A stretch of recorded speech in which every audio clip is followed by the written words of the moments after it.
So that $5,000 per month would start to get you kind of backlinks through to your social fortress. It'll try to give certain cards that you can go and start giving out to certain clients to leave you 5-star reviews. How much does online reputation management cost in 2025? The average cost of online reputation management is about...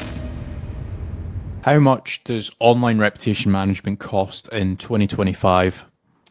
The average cost of online reputation management is about $5,000 per month.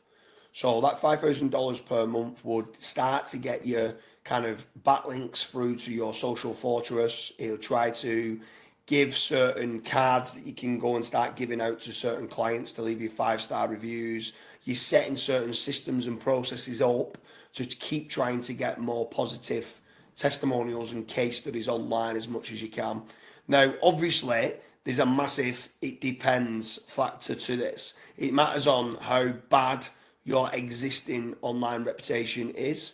If you've got certain things online in certain national newspapers and you want to try and get them further down in the rankings, this could end up costing up to, I know some people that pay $50,000 a month on online reputation management. But then after you've spent $5,000 a month for several months, sometimes you can actually start to drop that down for as little as £500 to £1,000 a month. So it does vary, but for starters, with FatRank.com, the starter package is $5,000 per month, and that's the main costs for online reputation management. Yeah, so like what James was saying, obviously there's different levels to how much you need to spend or how much time and effort is actually involved. Like, for example, if there are a load of government websites, maybe you've had like a mugshot, and your mugshot is on like several government websites, is obviously going to cost more. If it's like maybe like one or two, like even if it's like some Google reviews, that's on the cheaper end. If it's like several high DR or high powerful website, that could definitely cost some more. Obviously, we've seen the rise of Reddit recently. So like Reddit, there is a lot of scam related keywords where it's ranking for, so that you might search somebody's personal name and the third result might be XYZ name plus scam. And it might not even be a scam. So it obviously does depend massively on the type of websites. What other things would you be looking at when it comes to like how difficult it is to outrank some negative online reputation management? I think it's so difficult until you get started, and I think this is why we used to start off at $2,000 a month as being the cost and the prices that people could allow for. But the truth of the matter is, the first few months are the hardest months. The amount of work that you need to put in and the foundations that you need to put in place. That's why the costs are at a minimum of $5,000 a month. But in general, what can you be doing? There's lots of different things you can track, like the keyword difficulty in Ahrefs could be a way to track how difficult it is, the DR of the site that you're trying to remove. But the point is, these are all third-party kind of metrics. So sometimes there is a DR50 keyword, and within a week you can end up outranking it. You get some tier 2s, you write semantically good quality content, and you do some sort of virality that's going through to the post, and it can actually outrank it. But then there's other times, and you've got those stubborn kind of URLs that it could be like a keyword difficulty of 20, and no matter what you're doing, you're finding it really difficult to try and get rid of it. And at that point is where you're almost needing to do like topical authority and clusters. And this can be not just on your own website, but almost like other guest posts that are all interlinking to each other to try to make certain they're all moving up and saying the same positive sentiment to be able to try and sync the negative one onto page 2. But that's where the costs can actually start to stack up.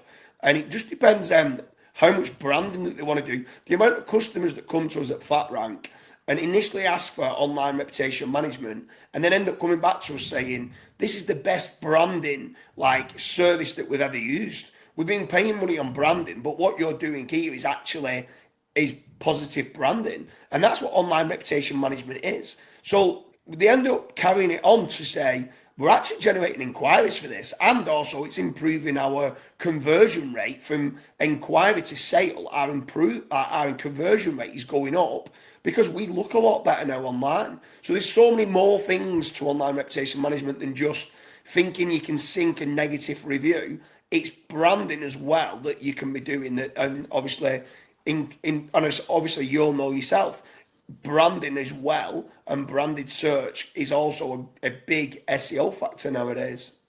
Yeah, so I've got two questions for you, James. Let's Obviously we're in 2025 recording this. You might be watching this in a year's time, but 2025, a lot more people are setting up personal brands. What's some things that people can do now to reduce the cost of online reputation management? Because, like, obviously, some people might be charging an arm and a leg because they've had a mugshot uploaded. But let's say you're trying to build out a brand and you're worried that somebody might do something negative towards your brand. What are some precautionary things that you could be doing now instead of waiting after you've had a negative online reputation attack? So the first thing you could do is go and get a photographer to go and get 50 to 100 really nice photos that you really like, and then you go and start putting them on places like Photo Bucket, on Flickr. You go and share them on lots of other image sharing platforms. You can even put them on places like LinkedIn and on Twitter and stuff like that. You can go and pin them on Pinterest. You can go and get lots and lots of videos on there that's talking with potential, they could be like testimonials with clients, and you're on the video with that client and you're ranking that, and you've started now to do everything you can to control the video search. That's in YouTube, but also in Google Video tab. The images are all the images that you really like about yourself. You're the one that's kind of signed off those images from the photographer or what you've done. You go in proactively getting on other people's podcasts, and then you go in pinning that. You might do lots of blog posts and putting any podcast that you have on and embedding it onto those blog posts. You're just doing general SEO and general branding to make it more difficult. So if someone did come along and almost try to outrank you for your own brand with a negative review, it's going to be difficult for them to get onto page one. And then my last question is, let's say, for example, somebody is going to go with an ORM company. What are some things that they should be expecting from like a monthly report, or if it's like an annual report? Like what are some things that they should be looking at? So, you know, the first thing that they need to expect is for the first 3 months, they're going to see very little results, right? Now, don't get me wrong, there's times where you can get quick results, but you've got to get the foundations right, and you'll know as much as anyone. Topical authority, or trying to build things up and try to build up a positive sentiment, takes time. It might need 50 power posts to get up there. It might need a lot of social media. It might need a lot of work and tier twos being done to the profiles.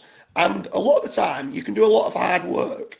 And sometimes the changes don't happen until a core algorithm update. So you need to be an understanding that Rome wasn't built in a day. It's going to take time. You've got to look at it as a long-term investment, and you've got to be looking at it not just for reputation management, but also branding purposes. So don't just think how much is this costing me and what return on investment am I going to get. Sometimes it's the best investment you can ever do for your brand long-term.